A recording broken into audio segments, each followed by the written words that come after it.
terkait gejolak kemudian itu apa ya, betapa tidak mudahnya untuk ikhlas itu, banyak tantangannya. Nah ini yang juga sepertinya para pemirsa di rumah gitu juga ingin tahu bagaimana kemudian menghadapi itu gitu ya, untuk apa tetap mempertahankan rasa ikhlas itu. Mungkin kepada Ustadzah Intan terlebih dahulu ya.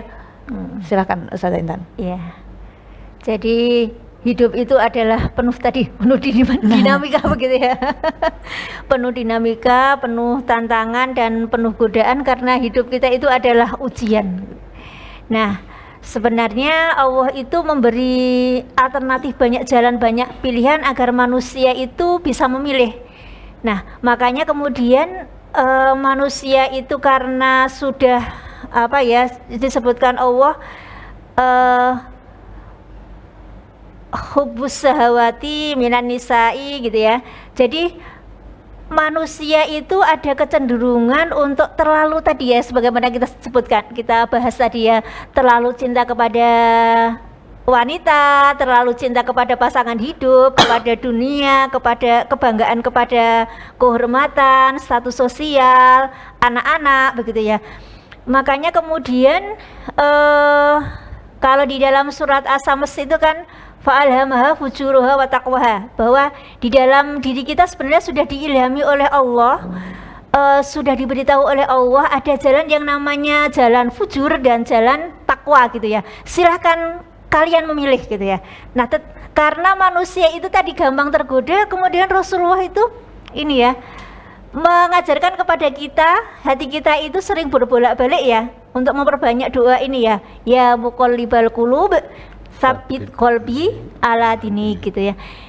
Ya Allah yang maha membolak-balikkan hati, sabit kolbi ala dini, tetapkanlah hatiku hanya meniti dalam jalan agamamu begitu.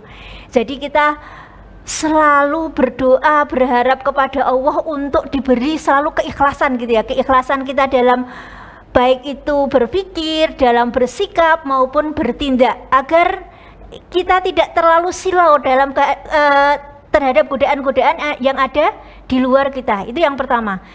Selain kita niatkan kita melakukan sesuatu itu untuk ikhlas, yang kedua adalah selalu berdoa, dan yang ketiga tidak kalah pentingnya adalah menjaga lingkungan kita agar itu mendukung bagi kita untuk ikhlas. Jadi kita mempunyai habitat, bisa menciptakan habitat sekaligus mungkin komunitas gitu ya. Makanya kemudian di dalam keluarga tadi kita udah bahas betapa pentingnya kita mengajarkan ikhlas itu selain kepada pasangan hidup kita adalah kepada anak-anak kita dan kepada orang-orang terdekat kita. Karena agar ketika kita nanti lupa, silau dengan godaan-godaan yang tadi hanya berorientasi materi, berorientasi hedonis begitu ya, kita ada yang mengingatkan. Dan kalau kita punya orang yang bisa mengingatkan, insya Allah ketika mereka lupa pun kita bisa mengingatkan. Kan selalu yang sering kita kutip salah satunya adalah surat yang selalu diajarkan oleh Kiai Haji Ahmad Dahlan kepada murid-muridnya itu ya, surat Al-Asr itu ya, bahwa hidup itu adalah merugi kecuali bagi orang-orang yang beriman dan watawasau bil haqqi watawasau bis sabr, dan saling menasihati dalam kebenaran. Nah, melakukan sesuatu dengan ikhlas adalah jalan yang benar gitu ya, dan jalan kesabaran. Jika kita melakukan sesuatu kemudian kita anggap itu sesuatu yang tidak kita inginkan, maka kita harus bersabar. Nah, itu arti pentingnya kita untuk punya habitat gitu ya, punya lingkungan, punya komunitas yang selalu mendukung kita untuk bisa belajar berikhlas yang lebih baik. Dan tentunya kita tidak boleh lupa bahwa ada masa-masa tertentu kita perlu memuhasabah diri begitu ya. Jadi mengevaluasi apa yang sudah kita lakukan, apakah benar-benar yang sudah kita lakukan sesuai dengan yang digariskan Allah, dengan spirit keikhlasan itu sudah optimal apa belum gitu ya. Kalau belum, maka kita perlu punya tekad untuk memperbaikinya gitu. Jadi hidup itu adalah ikhtiar kita yang tidak pernah berhenti untuk selalu menjadi lebih baik. Sekali kita mungkin agak turun ya, tetapi kita akan berusaha untuk naik lebih tinggi lagi begitu.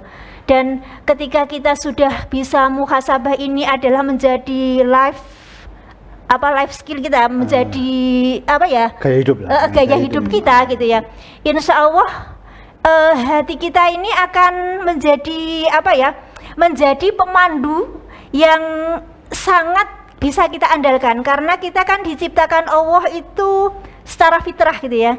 Kullu mauludun yuladu alal fitrah. Jadi setiap yang dilahirkan itu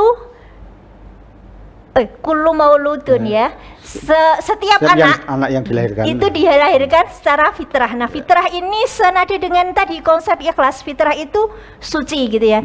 Dan ini menunjukkan bahwa sebenarnya setiap manusia itu mempunyai hati yang suci, yang cenderung kepada Allah gitu. Kalaupun itu nanti tidak tampak, itu karena tadi godaan-godaan dunia yang tidak lekas kita evaluasi diri.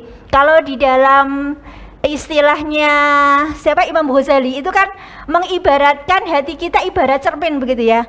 Ibarat cermin, jika itu ada kotoran kita bersihkan tiap hari, maka insya Allah hati kita tetap jernih ya, bisa membedakan antara yang baik dan yang batil, yang buruk begitu ya. Tetapi ketika kemudian kotoran-kotoran di dalam hati itu tidak kita bersihkan, maka lama-lama hati kita akan tertutup banyak kotoran sehingga tidak peka lagi.